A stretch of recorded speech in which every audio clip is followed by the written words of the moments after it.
right, so I've got half the family, I've got half of West Virginia sitting right here. So what we have right here is probably the most enthusiastic person I've ever met that wanted absolutely positively love Gettysburg. And I mean, mental health is tied up. I mean, just get down in the dumps. His name is Cameron Mallow, and he is from, by God, West Virginia, as you're about to find out in just a moment. He is a graduate of Shepherd College with a history degree, and his life dream is to work here at this park. He has volunteered here. He has gone to work at places that he didn't want to work, such as the National Mall, such as Fort Union, which is closer to Canada than it is civilization. There. All for the love of Gettysburg. And so what we're doing here today is we're going to allow Cameron an opportunity to speak to you for about 15-20 minutes about a segment of cavalry operations in West Virginia. Cameron's great love, or second love, next to Gettysburg, is West Virginia Civil War history. And I had to talk him out of bringing all of his flags today. He did hit me up this morning. But to tie it into the larger talk, when Cameron started feeding me information on John Hunt Morgan, or at least the latter part of it in 1864, and I said to Cameron, I said, well, why don't you just come and talk about it? So what I glossed over, when Morgan escaped out of prison, he went to Richmond, Virginia for 3 months, and in the spring of '64, he goes to take command of Southwest Virginia, the Department of Southwest Virginia. Cameron is going to give you an overview of one of the Union raids that came down from West Virginia, in which John Hunt Morgan was part of. But the talk is focused on a Union general instead, Union General Averell, which he has done a lot of research on. So without further ado, if that makes sense to you, how about a nice, warm, first-time welcome for the #1 West Virginian of all time, Mr. Cameron Mallow.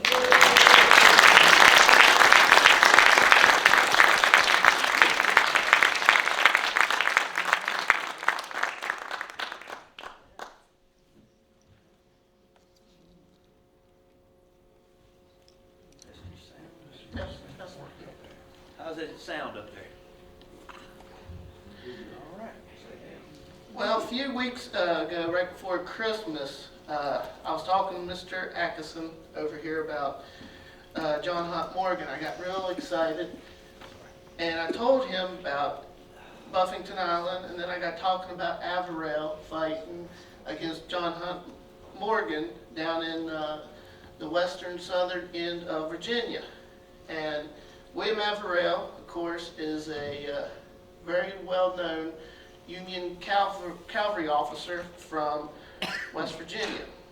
So the purpose of my talk, of course, is to talk about the face-off against John Hunt Morgan during the Civil War and the May 1864 expedition against the Virginia-Tennessee Railroad, and discuss this Union General Averell.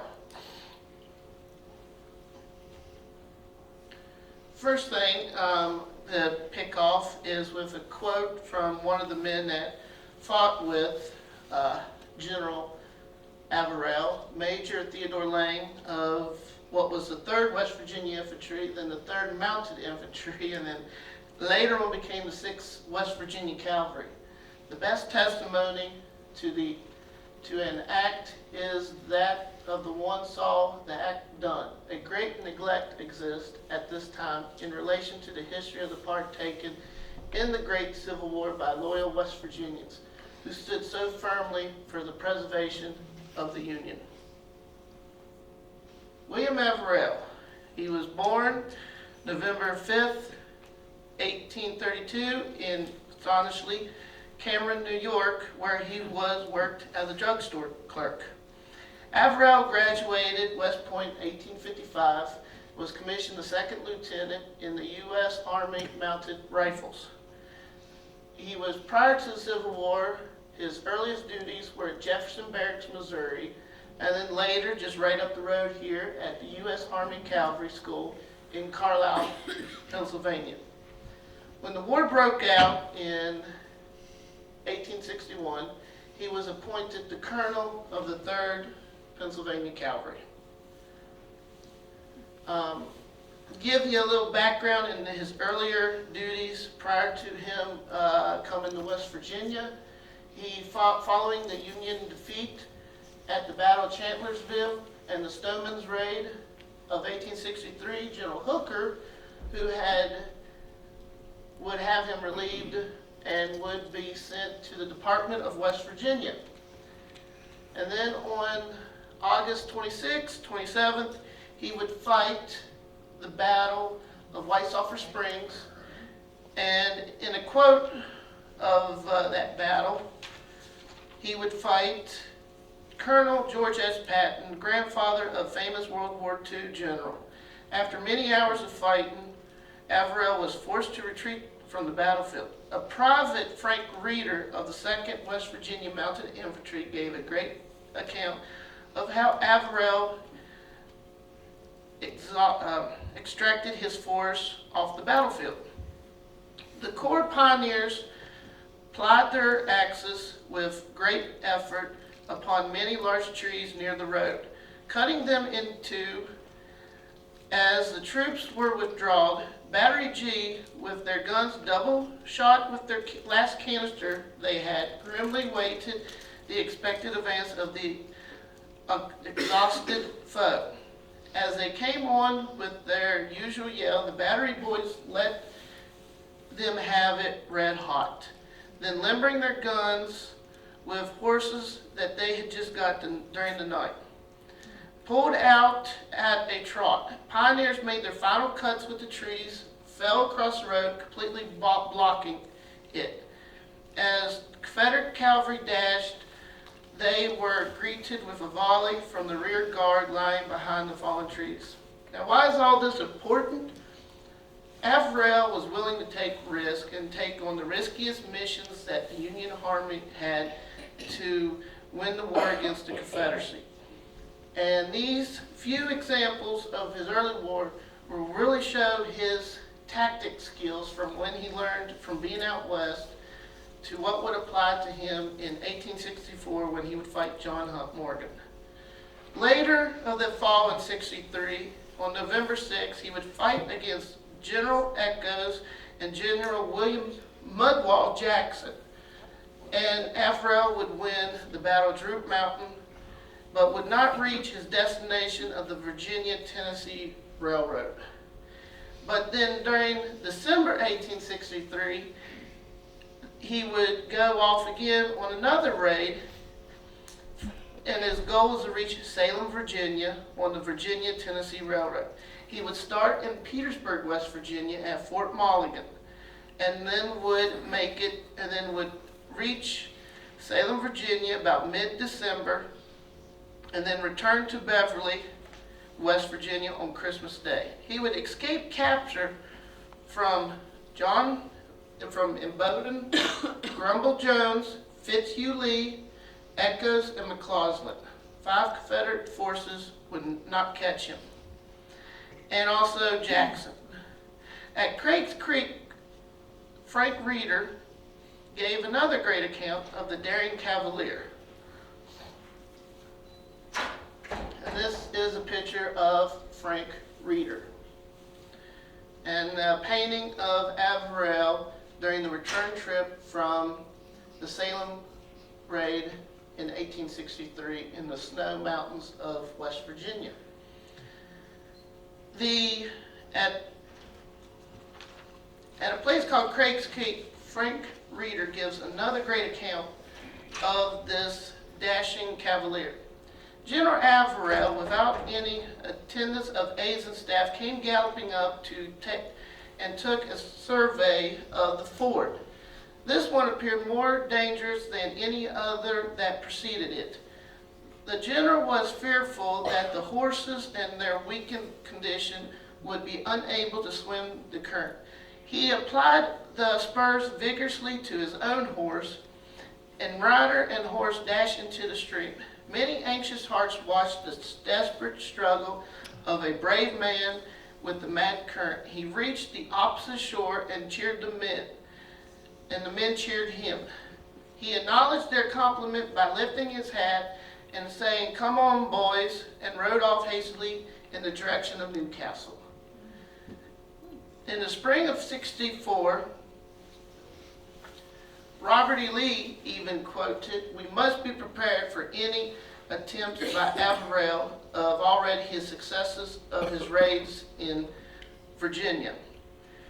In the spring of '64, William Averell and George Crook would attack the salt mines in Saltville, Virginia, and the Virginia-Tennessee Railroad Bridge at Dublin Depot. The salt mines at Saltville supplied most of the salt to the Confederacy, which was used to preserve meat for the soldiers. During '64, the salt mines produced 2/3 of the salt for the Confederacy. The raid into the land of the Confederacy was part of a multi-pronged offensive strategy put together by General Grant in Virginia. General Grant would attack Robert E. Lee and the Northern Army of Virginia. Union General Francis Sigel would attack down the Shenandoah Valley. Then finally, General Crook and Averell would make a raid and attack the Virginia and Tennessee Railroad. Averell departed May 5th, 1864 from Logan County Courthouse in West Virginia. As you can see here on this map, Charleston up in the top, Averell would parallel Crook and then head west. Crook would then turn, head east, and would fight the famous Battle of Cloyd's Mountain.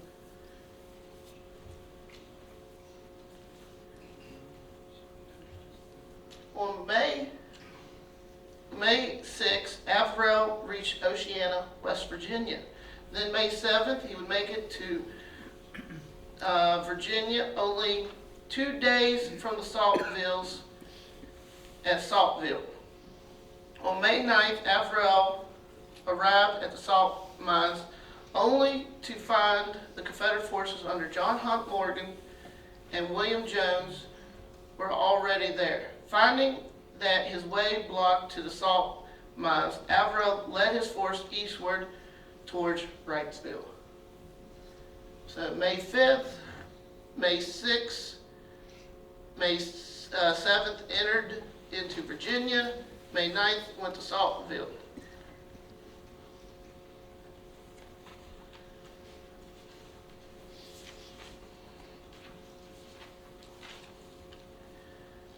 John Hunt Morgan would later write what happened at Saltville. Averell fought his men elegantly, but our boys gave them no time to form. If I had been 1 hour later, this place and the lead mines would have been lost. If we would have had 2 more hours of daylight, we would have captured the whole command. At Wrightsville, Virginia, Averell collided at Cove Mountain near Crockett's Cove against the combined force of John Hunt Morgan and William Jones. During the Battle of Cove Mountain, Averell's forces mounted many attacks on the Confederate position. As the fight proceeded on Averell, the 14th Pennsylvania and 1st West Virginia Cavalry regiments drove the advance guard of the Confederate forces. When the Union cavalry came across to the gap, Confederate dismounted cavalry fired on them from both sides of the gap. Being hit by fire from the Confederate cavalry, Averell's force fell back. It was at this time a member of Company H, 2nd West Virginia Cavalry, climbed a tree and saw Confederate reinforcements arriving. Seeing this, it was reported to Averell, who then canceled the charge that was getting ready to start. Knowing that the gap couldn't be taken, Averell pulled his forces back and formed a new line of battle.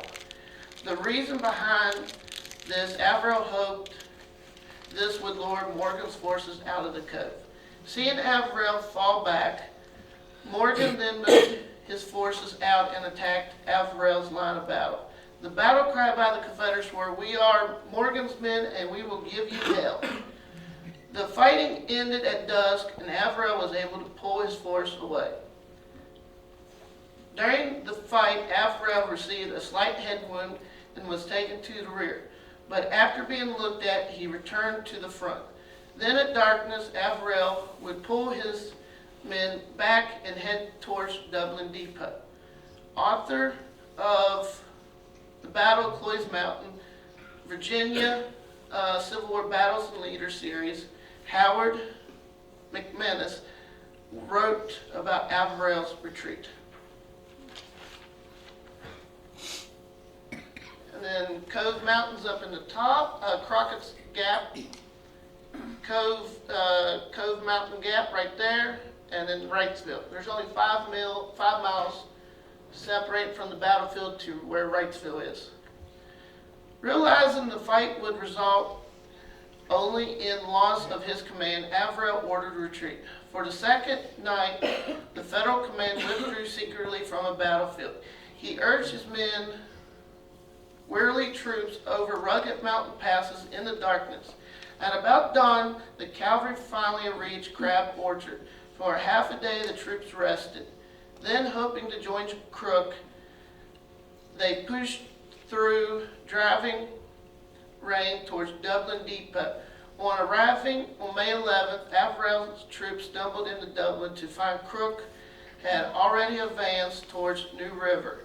On the following day, May 12th, the Federal cavalry continued eastward and discovered that heavy rain had swollen the New River in a raging torrent, with Morgan in close pursuit and all bridges destroyed. Averell's column had little choice but to ford the muddy river. The troops plunged their mounts into the struggling rapids, and treacherous currents swept several horses and their death in the deep water. This is at Crockett's Cove Presbyterian Church, which still stands today.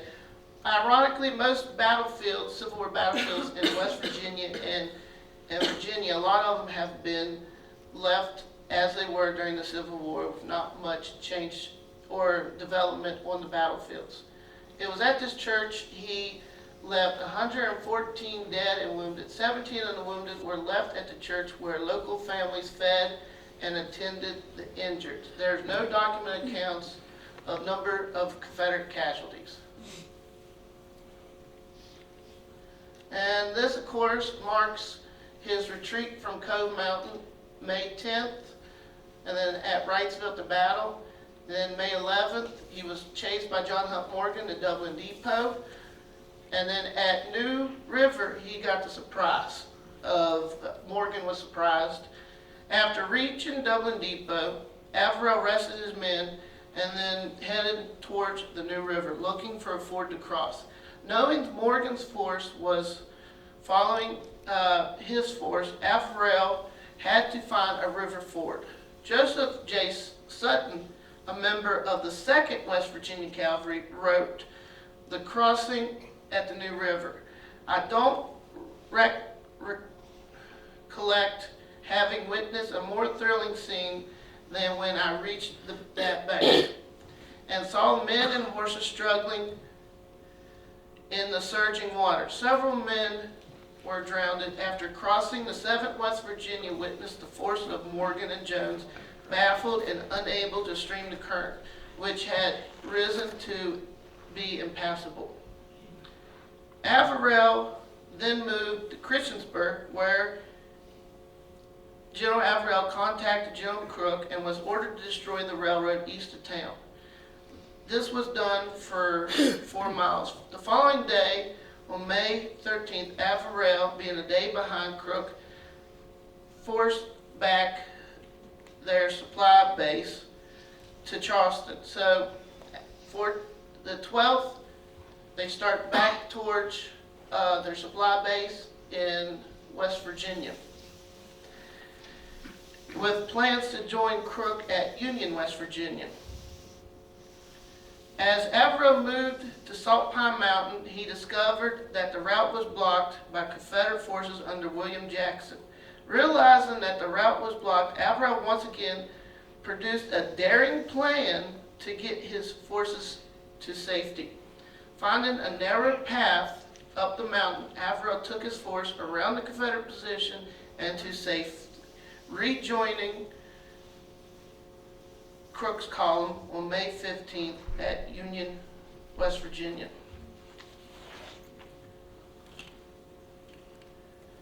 Once again, Joseph Sutton leaves some writing about the night on the deep deer path on the mountain. We began the ascent of a steep mountain, soon struck the trail and led into a deep, wild, dark ravine, out of which we could not get except by climbing a trail up the face of the steep mountain. It got so dark and rained so hard, and it was slippery, that only way we could keep on the precious mountain path was to hold on to the tail of the horse in front and the rein of the horse behind. God only knows how we got out of that mountain gulch, but we got out sometime towards morning. And these sketches right here demonstrate that that night on the mountain, which is probably one of the most daring feats I've ever encountered in my study of the Civil War. Later that year, Averell would be part of General Hunter's Lynchburg campaign. On August 7th, 1864, Averell would defeat Confederate General McCausland at the small town of Moorfield. Later in the fall, Averell would again be relieved of his command by General Sheridan following the Battle of Fisher's Hill. In 1865, Averell resigned from Union Army on May 18, 1865. After the war, Averell became an inventor and would be responsible for the creation of asphalt. In closing, author Howard McManus leaves some great words of the 1864 expedition against the Virginia-Tennessee Railroad. The May 1864 expedition against the Virginia-Tennessee Railroad was a relatively insignificant excursion within a highly eventful war. Overshadowed by larger armies and more consequential campaigns, it failed to receive public recognition then as now. Nevertheless, the courage and the suffering and the despair of the Civil War soldier emerged vividly from Cloyd's Mountain and the New River Bridge, as from Gettysburg and to Appomattox. Through the years, most of the men who marched and fought and died in this campaign have been forgotten. Now only the mountains remember. When Averell left his command on September 23rd, 1864, he gave a farewell address. I hereby relinquish the command of the division. In doing so, I request the officers and men accept my sincere thanks for the uniform obedience and respect that has been shown to my orders and the personal kindness that has always extended myself. I shall never forget, my comrades, what I owe you. Whatever or rank I have gained the last year was given to me by his command. Since the 1st of May, we marched over 1,800 miles, 500 comrades who've fallen in 20 battles, attested the devotion with who have done your duty, and 7 battle flags captured, over 1,500 prisoners captured from the enemy expedition. Some of the results of your work and my associates with you will hereafter be among my most cherished memories. I shall read the record of your deeds from day to day with eager interest.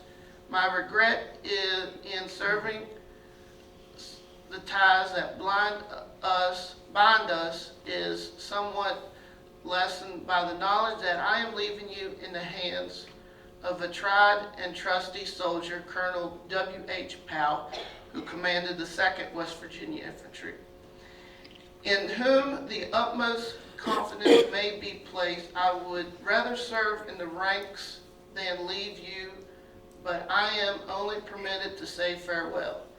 William W. Averell, Brevet Major General. William Averell, in my parts, is one of the most lesser-known Union commanders, especially cavalry officers out of the Civil War, especially in West Virginia.